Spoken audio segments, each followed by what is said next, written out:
Hey there, welcome. Okay, here we are, day 6 of Embody Rise, our 21-day Ascension support series. Okay, so what's on for today? Well, first of all, as always, if you find value in this, I always appreciate a like, a comment, subscribe, and sharing with others. That'd be great. Okay, but let's go on to today. Today we're going to talk about the sun. And I titled this one Making Friends with the Sun. Okay, so I'm going to unpack a few things here. First, around the sun energy generally, and then we're going to go into a sun practice, a greeting the sun activation that I've been doing for a number of years now. Okay, so there's been a lot of propaganda, mostly around how dangerous and deadly the sun is. Now, I find it really interesting that, and I'm not a scientist, so I'm just saying this is my personal observation. You do your own research to find out for yourself.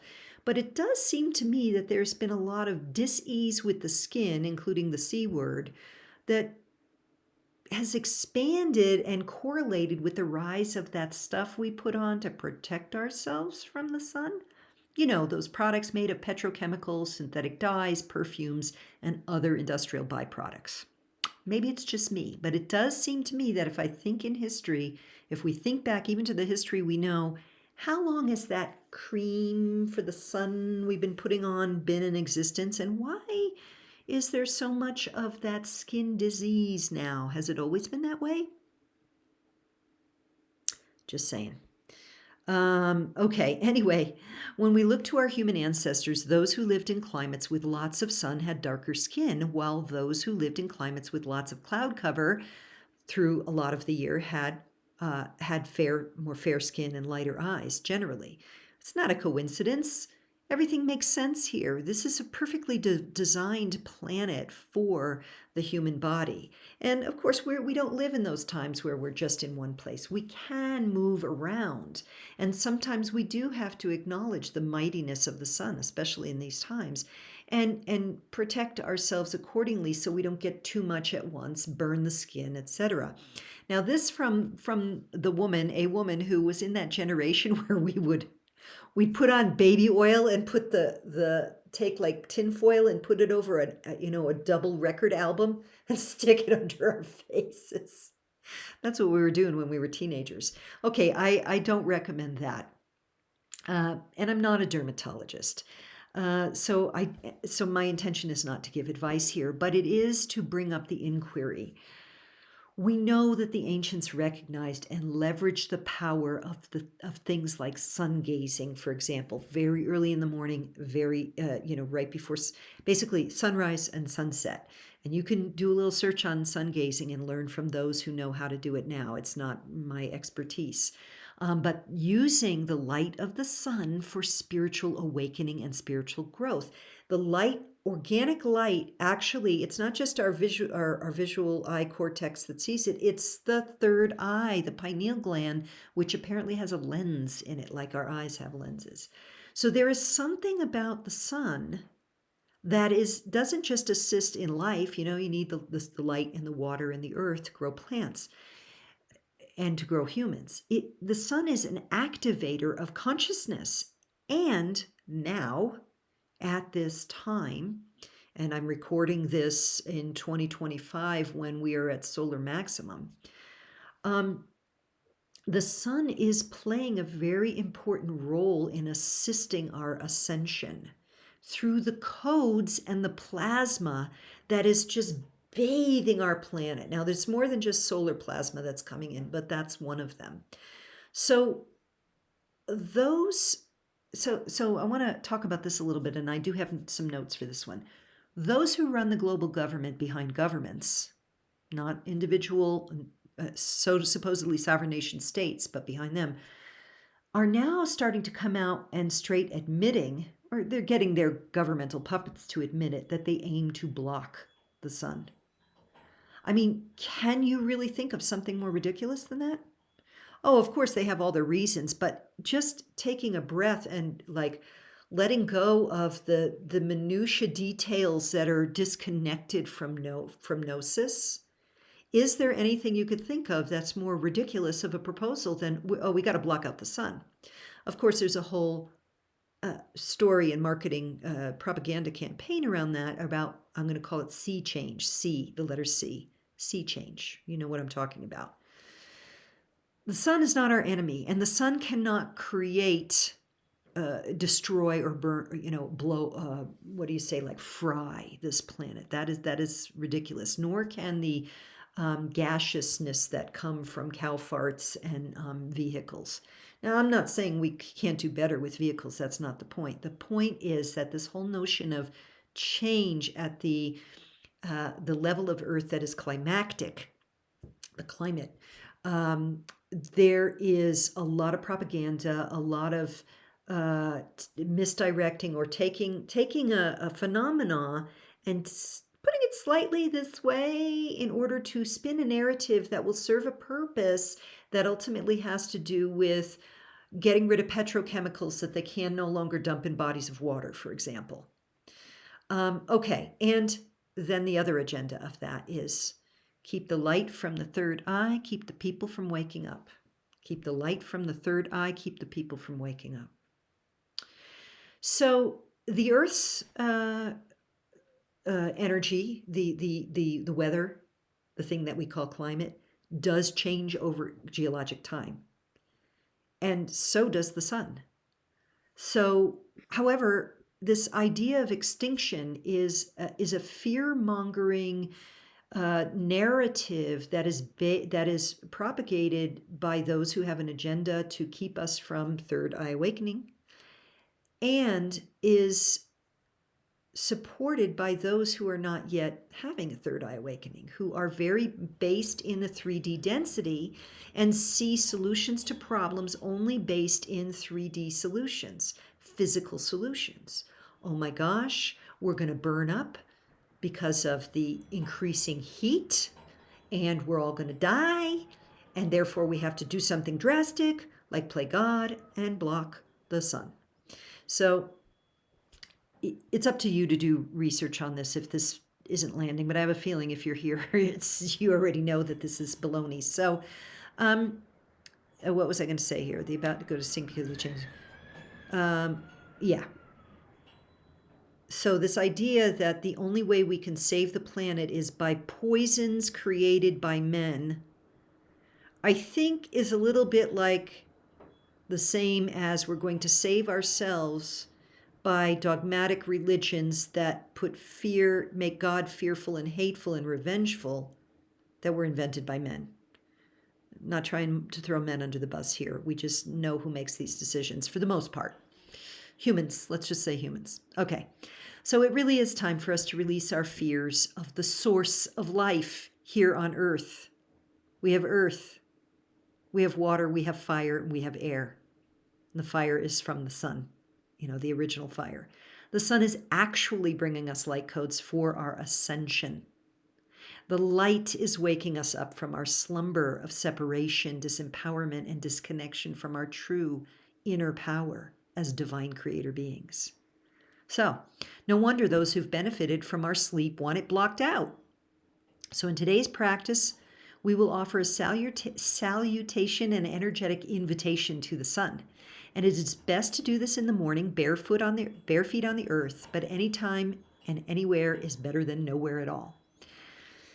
Okay, so quick reminder before we go into this Greeting the Sun activation, our support practice number 6, about the first 5 tools that you already have available: calming the central nervous system, awakening your sacred heart, calling your guides and angels, gazing into the abyss, and grounding with Gaia. So let's go into this. This was channeled through me, came to me through me at the very beginning of 2020 when all of the shenanigans became evident on the planet. So what I would do is I was living in Sedona at the time, so the mornings were warm. I'd go outside before the sunrise, bare feet on the earth in my yard, and I would stand and watch the sunrise. And as the sun would rise, but again, you can do this anytime, I said this: I am the light, I serve the light. I am the light, I serve the light. I am the light, I serve the light, and I am sovereign. And I said that 3 times in a row. So 3 times 3, because I say, I am the light, I serve the light, I am the light, I serve the light, I am the light, I serve the light, and I am sovereign. So 3 times. And then as the sun came up, I would raise my arms and usually just be on a tank top, so lots of skin, available. Father, Son, activate me with your codes of light on this day, through my eyes and through my very pores, that I may keep pace with the increased frequency here on Earth and in our solar system. Thank you. Whew. So there's a lot more to that activation, but I'm going to stop there because I just want you to get have a support tool that's very quick and easy for you. So may this serve you well. I'd love to hear from you how this or any of the other practices are going. If you're new to this, if today's your first day watching, you can go to the information below any of these videos and find the playlist that has all of them and some other ones as well, but it's called Ascension Support Playlist on my YouTube channel. You can also find their links to information page, my website. I'm also on Instagram. You can look me up by my name. And so I would love to connect with you. If you're starting to feel a real resonance with these things that I'm offering you, yay. Most important is yay, because we need as many light workers, light leaders, those who are healed and focused on their own ascension journey to support all of planet, to support all of our sisters and brothers. So I'm grateful if any one of these or all of them are serving you. And I would love to hear from you. Which ones are serving you? Which ones aren't? What makes sense? What doesn't? Anything you want to share is super helpful, as well as sharing this video if you know someone who would benefit from it. Okay, so as usual, to finish today, we'll just I'm going to just take a moment and tune in and see if there's any guidance for us.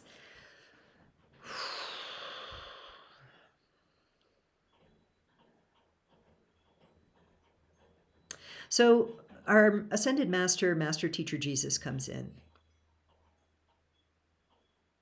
Greetings. Greetings from the Ascended Master Collective. You have known me as Jesus or Yeshua. It was in my final incarnation that I had the opportunity to literally move beyond the dream spell of separation and have mastery over the material realm. My story is not the story that you have heard in your traditions. Although for today, I have come to share a message about light. There are those right now on the planet who are encouraging fear of the light, whether it's fear of the sunlight or fear of the light upon passing or laying your body down at the end of your incarnation. The message I come to share is very simple. You can always trust the light. Light is information. Symbolically, in your realm, the light of the sun is the information available in what you would call codes, frequency, plasmic, pre-form information that assists you in awakening, particularly at this time. The sun is the embodiment of that light of ascension and awakening in your realm. There is no need to be foolish with your exposure to the sun. This dear conduit for this message lives in the high mountains of the Southwest, where the sun is strong and the air is dry. She doesn't just willy-nilly sit forever in the sun without some blocking with fabric or natural solutions to protect her skin. But the sun cannot harm her. It is more a matter of dryness and aging, and a recognition of your unique genetic makeup for how much sun your body needs in any one period of time. But there is no need to fear the sun. Your time in the sun, especially early in the mornings or late in the evening, before the sun sets, late in the afternoon, these are wonderful times for you to get out in the sun and receive the light through your skin, through your pores, through your eyes. Think about the plants. Think about what happens to a plant when it is blocked by the sun. Yes, there are those plants who fare much better in shade, such as your ivy that grows on the north side or mosses. But think about your fruits and vegetables, the plants that require your trees, the plants that require sunlight to thrive. So it is with the human. Different humans require different amounts. So we encourage you to remember that the sun and the light are not to be feared. You can always trust the light. Thank you for receiving this transmission. We will return at another time. Okay. Thank you. See you again tomorrow. Bye for now. Mwah.